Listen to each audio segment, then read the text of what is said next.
In and out of the Beltway, from large cities to small towns to the rural heartland, from sea to shining sea. This is Wehman, Brunson and Vernuccio, Inside the News.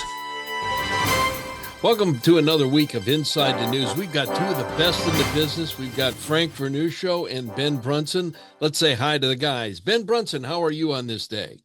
I am doing just great. Happy Labor Day to everybody, or Labor Day past, and looking forward to a great show. All right. Frank Vernuccio up there in the deluded state of New York. How you doing there? Doing well. The air gets cooler, the pulse quickens. Time for elections. No, I think with Hochul up there, the air's getting thinner.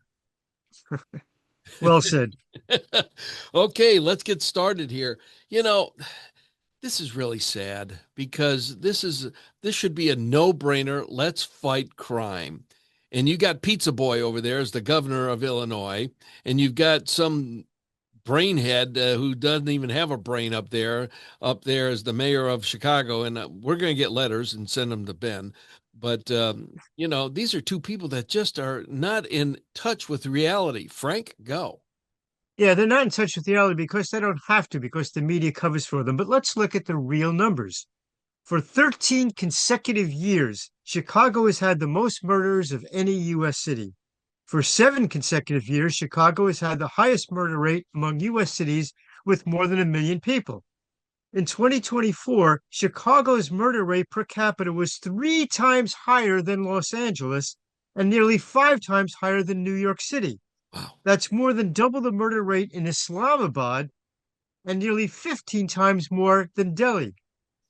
Out of Chicago's 147,899 reported crimes since January 1st, arrests have been made in just 16% of them.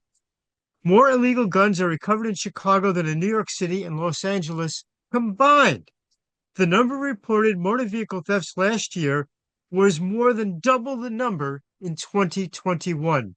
Those are the stats about Chicago, stats that Governor Pritzker and Mayor Johnson refuse to own up to. You know something, these figures percentage-wise, Ben, I would dare say are higher than the mob years with Capone and all back in the 1930s before the FBI started going in with the Untouchables when they went in. I mean, this is unbelievable. Well, here's a statistic for you. Chicago in the 1930s had a larger population than it does right now. So right now, Chicago, which has been losing population for 9 straight years, has the lowest population since 1920. Wow. Over Labor Day weekend, according to CWB, which is the best online source of crime statistics in Chicago and has been for years and years, there were 9 killed over Labor Day, and another 51 people were injured in shootings. Now, think back to the war on Afghanistan. If we had had a 3-day period where 9 service members were killed and 51 wounded, that would have been one of the worst 3-day periods of our entire involvement in the Afghan war. That is, but that's just a typical weekend in Chicago. It really is unbelievably brutal and bad. The city, financially, they're a wreck. They're running now this year a $1 billion plus budget deficit, which I don't know. They keep raising property taxes in Chicago, which keeps driving people out of the town. Here's some statistics for you. The city of Chicago, the median home value in Chicago is $256,000. The median tax on that home value is $3,600 a year for a $250,000 home value. Now in Florida, that would be roughly $1,500 for that same $250,000 house. In North Carolina, that'd be roughly $1,000 in taxes. So the tax rate in Chicago is through the roof. The city is hemorrhaging money. Another statistics, 10 years ago in Chicago, they have this massive pension obligation. They contributed $456 million towards the city pension obligations 10 years ago. This year, it'll be $2.8 billion and that number is growing very rapidly. So, Chicago's clearly headed for bankruptcy. But between now and then, a whole lot of people are going to be killed and maimed because crime is completely out of control in the city of Chicago. You know something, Frank, in the auto industry, I believe they call those legacy costs. So, these are things that are built into a car. And so you might have a $20,000 car. Before you even built a car, before you even put a tire on it or anything, you've already got a cost of the car, which is all the pensions and the legacy costs that goes into that car before you've done a thing, Frank. Goes even beyond that. The fact of the matter is, if you are a small business owner, and you get robbed on a periodic basis, you're not going to stay in business very long. When you go out of business, you're going to be putting jobs out of reach for most people. So it just gets worse and worse. It snowballs like crazy. Crime has an impact that statistics in many cases don't reveal, particularly when it comes to smaller enterprises. If you're General Motors, I suppose, as bad as crime is, you can endure some of it and keep going. If you are a small business, you simply cannot afford that. And when you go down, those jobs are lost permanently. You know something, we start thinking about this mayor situation here and this, going back to Daley, and I lived there in the 60s, when Daley was mayor in the early part of the 70s. It was not even close to being this bad. And, he was like the mob guy, at least that's what people thought living there. This Mayor Johnson, he is so out to lunch, Ben.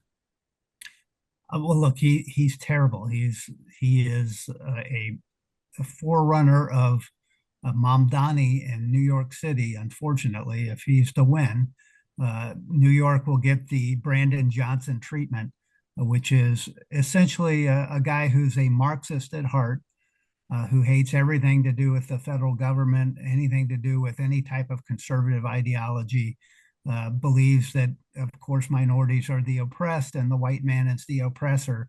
And therefore, we're going to stop policing. We're going to stop law enforcement. We're going to stop prosecutors. We're going to downplay every crime we can. And the result is Chicago and what's happened to that beautiful city that I have lived and worked in and been educated in over my lifetime. I love the city of Chicago, but right now it is absolutely a mess and it is falling to pieces rapidly. And unfortunately, Chicago had this horrible mayor and fired her and brought in someone much worse. So that should sound familiar because essentially New York City is about to do exactly the same thing. It's very frightening. I don't understand how there is no ability to look at other cities and say, gee, we don't want to become like San Francisco or Chicago or the way Detroit was. But talking about the history of Detroit in the 80s, in the 90s, when it collapsed as a city, when it just fell into complete ruin, that's ancient history. You might as well be talking about the ancient Egyptians at this point for most Americans. Because if it happened before they were born, they seem to have absolutely no interest in it and no ability to go analyze it and learn from it. Chicago is that great crossroads. And I say that because all the railroads went into Chicago. Manufacturing and merchandising and all that. Montgomery Ward's, which started, cataloging everything, was in Chicago. WLS, which was the radio station, world's largest store, which was Sears, was in Chicago. So outside of New York, which is the gateway to America and where Wall Street is, and we understand that as a financial capital and maybe an entertainment capital, Chicago is maybe more of a hub of America, and yet that is on the risk of demise, Frank. Yes, it is. We saw how Detroit fell. Detroit, by the way, speaking of beautiful cities, was a beautiful city. It really was. And now large swaths of Detroit are basically being reforested. It's one of the few industries that can actually do something with there. The problem is this, and we've mentioned this on the show before. People used to govern cities along with corruption and everything else, but they governed the cities for the cities to survive and to prosper. Now the people who govern large cities are not there for picking up the garbage, protecting the citizens from crime, making things move slowly, move smoothly. They are there to advocate a progressive agenda. They have nothing to do with picking up the garbage or protecting the citizenry. They are simply there to impose progressive socialist agendas. And when you have caretakers, when you have elected officials who care nothing for protecting the citizens or picking up the garbage, this is what happens. It's about to happen in New York if Mandami wins. Yeah, you said reforested, and I was just thinking about those vacant buildings when all of a sudden you start seeing trees coming out of the roof because it's been, I mean, actually it's being reclaimed because that's, you know where I'm going with that. Okay, Ben, we got a couple of these judges here. One's for the stopping of these children, of these deportations, only on the job for 6 months, and she doesn't, I don't think she knows what she's doing, but she's doing what she's told to do. And then the judge that wants to stop these tariffs. Ben, go.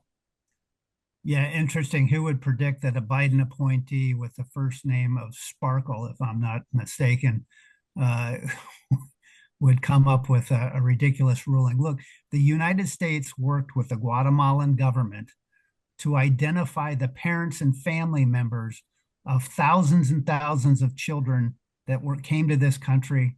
A lot of them were either sex trafficked or work as child labor in this country. They're unaccompanied minors. We're sending them home.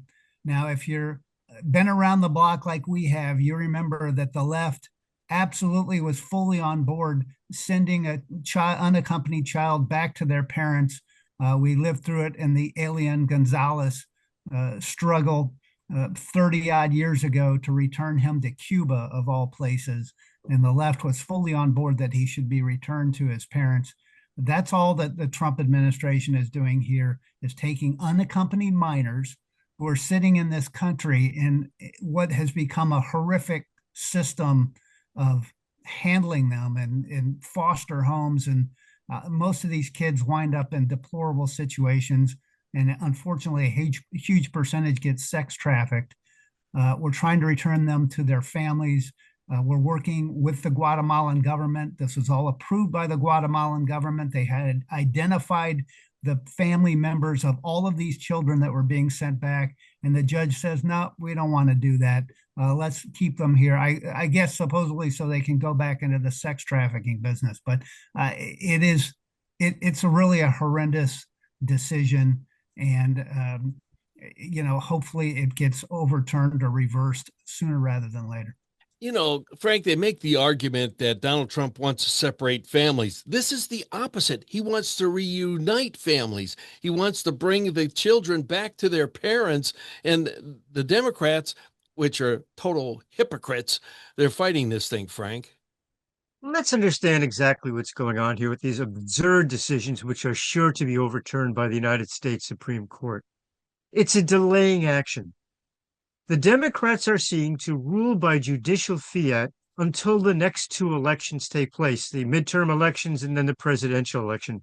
They believe that this delaying tactic can work for a period of time to stop Trump's agenda in so many different areas, whether we're talking about deportations, whether we're talking about tariffs or anything else.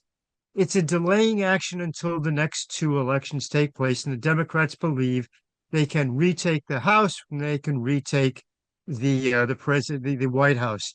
That's all this is. If you study these decisions, you understand clearly how poorly the legal logic is. There is nothing really to support them, but that's okay for the Democrats because it simply slows up the process.